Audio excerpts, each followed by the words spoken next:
Se você acha que o Westeros é feito apenas de dragões gigantes, casamentos vermelhos e gente brigando por um trono de ferro, com certeza você está perdendo uma parte muito legal do universo de Crônicas de Gelo e Fogo, ou Game of Thrones como é mais popularmente conhecido.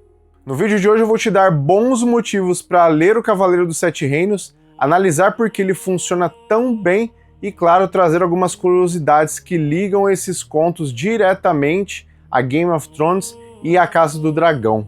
Pega sua espada, raspe a cabeça e venha comigo. Eu me chamo Gustavo e você está no canal Entre Capas.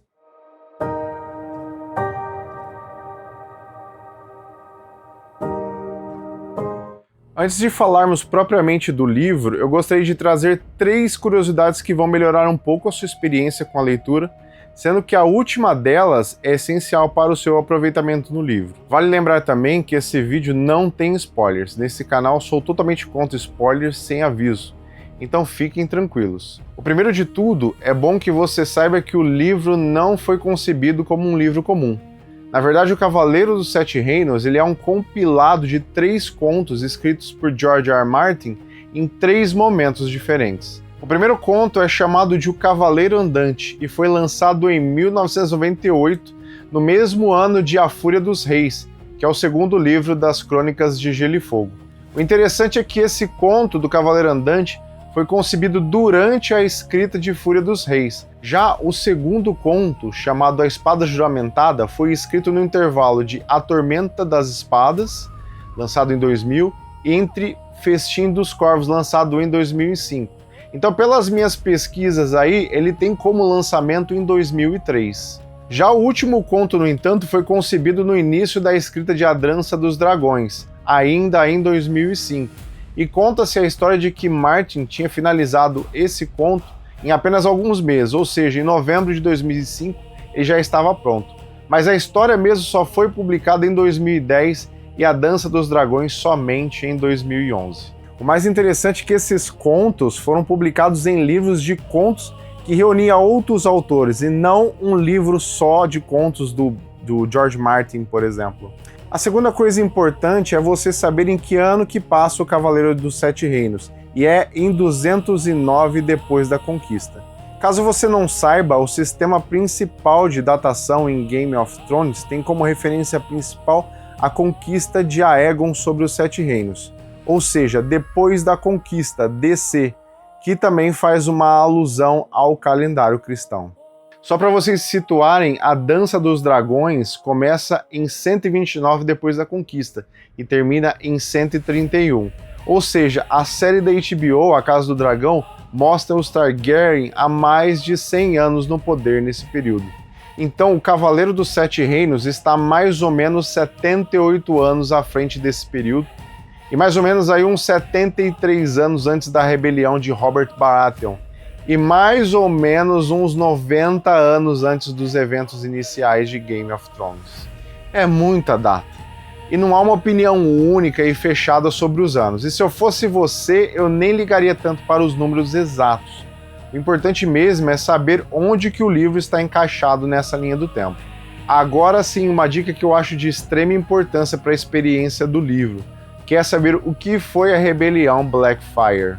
E aqui eu gostaria de fazer uma pequena crítica a essa edição da Editora Suma aqui, que é uma edição especial, que poderia ter colocado aqui no livro um resumo da rebelião Blackfyre, porque ela é de extrema importância para a contextualização desse livro. Ao invés disso, colocaram aqui um prefácio sobre o Aegon Conquistador, que não tem nada a ver com a narrativa. Na verdade até tem, ele foi o primeiro Targaryen, né? Sem ele não existiriam os outros. Mas aqui, pro contexto do livro, ele se torna praticamente inútil para a narrativa. Bom, só para você se situar, o rei vigente em O Cavaleiro dos Sete Reinos é o rei Daeron II. Mas antes de eu falar dele, eu preciso falar sobre o seu pai e antecessor Aegon IV. Aegon IV assumiu o reino em 172, e ele é tido como o pior rei de Westeros. Isso porque é um rei marcado por corrupção, luxúria, e era um rei que gostava de estar rodeado de pessoas bajuladoras, e era extremamente cruel com aqueles que iam contra suas vontades. Uma das grandes marcas deste governo de Aegon IV foi que ele teve inúmeros bastardos, sendo que pelo menos 6 deles foram com mulheres nobres que faziam parte da corte. Era um rei que sempre trocava de amante assim que ele encontrava uma mulher bonita e fazia tudo para conquistar a moça, dando títulos e terras para a família. E esses bastardos do rei frequentavam a corte e eles disputavam por cargos e honrarias dentro da corte. Aqui eu gostaria que você prestasse muita atenção. Dentre estes bastardos havia um que se destacava, chamado de Daemon Waters, e guarde esse nome. Daemon era o segundo filho de nascimento de Aegon IV, e se provou um bom cavaleiro, e foi ainda muito jovem condecorado pelo pai ao título de cavalaria, e recebendo como presente a própria espada Blackfyre, que é a espada lendária de aço valeriano que pertencia ao próprio Aegon, o Conquistador. Vale lembrar que a espada Blackfyre só era passada de rei para rei, e o Aegon IV quebrou essa tradição, e lembra que eu mencionei que o Daemon era o segundo filho de nascimento? Além de não ser o primogênio, ele também era um dos bastardos. Só que Daemon foi ganhando muita influência na corte, especialmente entre aqueles que não gostavam do filho mais velho e herdeiro legítimo do rei, o príncipe Daeron. Daeron e Daemon. Vai por mim, faz uma anotaçãozinha aí em uma folha à parte para cada Targaryen que aparece no livro e usa como material de consulta. Parece bobo, mas ajuda demais, porque mais integrantes da casa Targaryen vão aparecer. E para facilitar, eu vou chamar o Daemon, que é o filho bastardo que ganhou a Blackfyre, de Daemon Blackfyre, beleza? O Daeron era totalmente diferente do pai Aegon e do seu meio-irmão Daemon Blackfyre. O Daeron ele lutava para frear um pouco os comportamentos nefastos do pai e buscava trazer um pouco de equilíbrio ao reino, e não gostava nem um pouco dos apoiadores e bajuladores do rei Aegon IV, o que culminou de muitos dessa corte quererem deserdar o Daeron e nomear o Daemon Blackfyre como o verdadeiro herdeiro oficial. Mas isso nunca aconteceu por diversos motivos que nós não vamos entrar em mérito aqui. E Daeron foi nomeado rei, sendo coroado como Daeron II. Mas antes disso, vale ressaltar que o Aegon IV, no seu último ato de vida, legitima e reconhece todos os filhos bastardos. E esse ato é bastante importante para os eventos futuros, pois permite que o Daemon Blackfyre crie a casa Blackfyre, já que agora ele era um Lorde. Uma das primeiras coisas que Daeron II faz é trocar todos os membros da corte, e ele depois fica um bom tempo reparando os erros do pai e combatendo fortemente a corrupção, que era muito forte no reino. Ele também resolve tratar os seus meio-irmãos com honra, mantendo os rendimentos deles e as terras que eles tinham recebido após a legitimação de Aegon IV. E vale ressaltar aqui também que Daeron II ele é o único rei que conseguiu fazer um acordo para conquistar o reino de Dorne. É importante que você saiba que Dorne foi o único reino que Aegon, o Conquistador, não conquistou.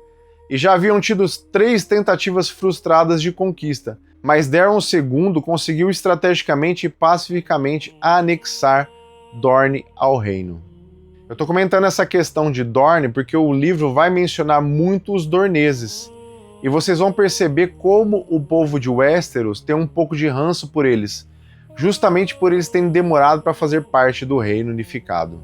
Enfim, no ano de 195 depois da conquista, o Daemon Blackfyre iniciou uma rebelião contra o rei Daryl II, exigindo a coroa para si.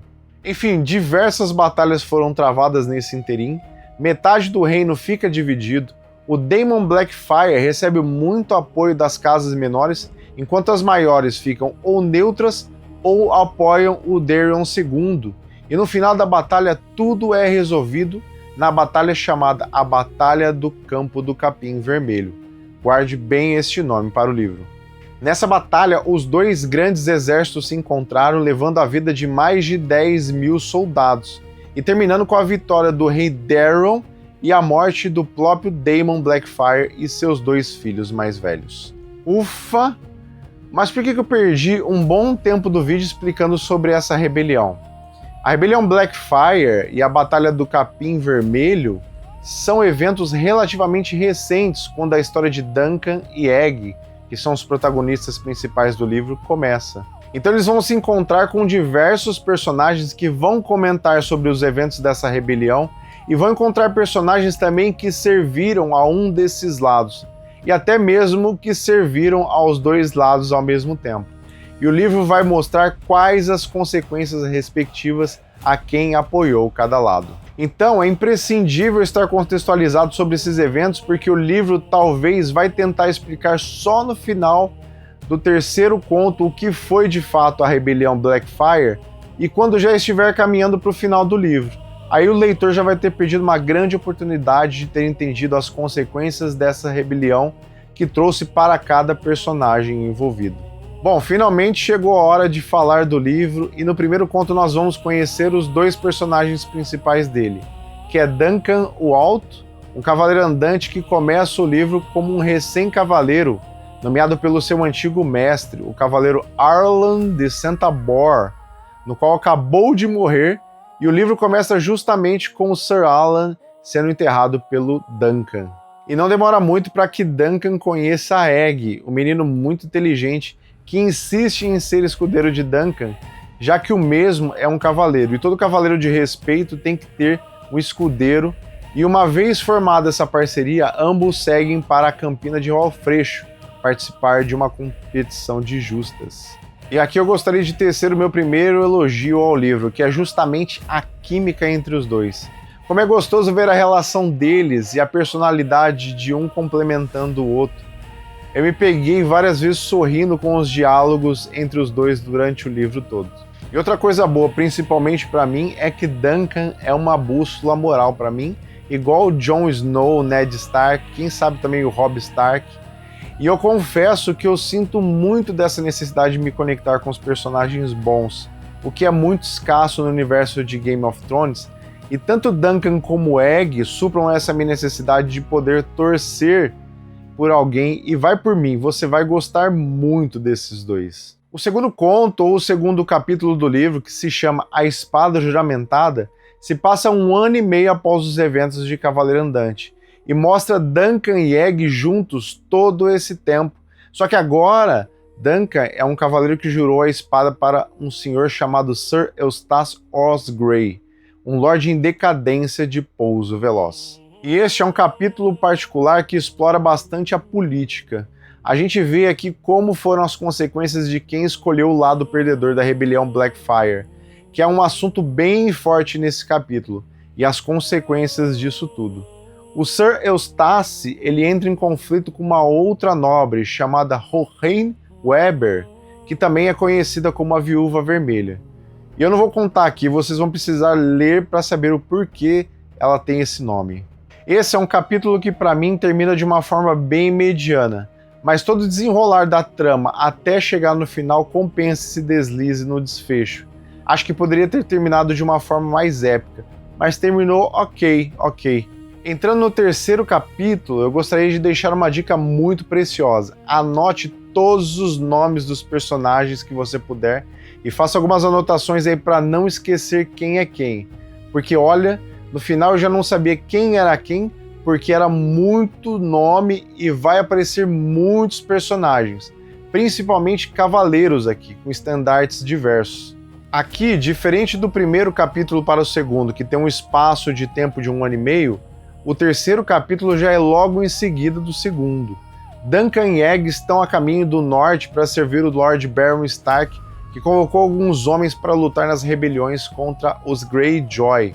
Mas no caminho eles encontram alguns cavaleiros que informam eles sobre um casamento do Lord Ambrose Butterwell com uma jovem, e também eles descobrem que terá um torneio de cavaleiros cujo prêmio é nada mais, nada menos do que um ovo de dragão. Nesse capítulo final, finalmente a gente tem um plot twist muito interessante, no qual o leitor, e eu repito aqui, precisa estar ciente dos eventos da rebelião de Blackfyre. E após a conclusão desse terceiro conto, que também é o final do livro, a gente chega no que para mim pode ser o maior ponto negativo do livro, que é um final que você se pergunta, ué, acabou? É assim que acaba? E infelizmente o final não é épico. Pareceu para mim mais um encerramento de capítulo do que uma conclusão de um livro. Mas aí me vem na cabeça de que o livro, na verdade, é um conto. na qual o Martin já deixou publicamente que tinha a pretensão de fazer mais alguns contos sobre Duncan e Egg. E aí eu me fiz essa pergunta antes de gravar esse vídeo. Será que o livro valeu a pena? E eu falo para vocês, valeu bastante a pena. Valeu pela química do Duncan e do Egg, pelo enriquecimento do universo de Game of Thrones, mas o Cavaleiro dos Sete Reinos não é uma muleta, mas sim uma obra totalmente independente. Só que aqui, na minha opinião, não funciona de maneira isolada. Ou seja, eu não curto Game of Thrones e eu vou tentar curtir somente o Cavaleiro dos Sete Reinos. Aí não rola, não tem como. Se você não gosta de Game of Thrones, acho impossível você gostar do Cavaleiro dos Sete Reinos. Outra coisa muito legal do livro é que você não precisa se preocupar com o pular dos núcleos de personagem, igual, por exemplo, em Crônicas de Gelo e Fogo, que em um capítulo você está lendo o personagem que está em Interfell, aí você pula para um outro e está acompanhando ele lá em Porto Real. Aí termina o capítulo e você é transportado para uma personagem que está em Essos. Aqui não, aqui a história é dos dois, e é campestre, nada de realeza, o negócio é dormir no chão, estender o acampamento ao ar livre ou debaixo de uma árvore e curtir a plebe mesmo. E no fim, o livro valeu muito a pena para mim e eu recomendo essa leitura com uma nota de 8 de 10.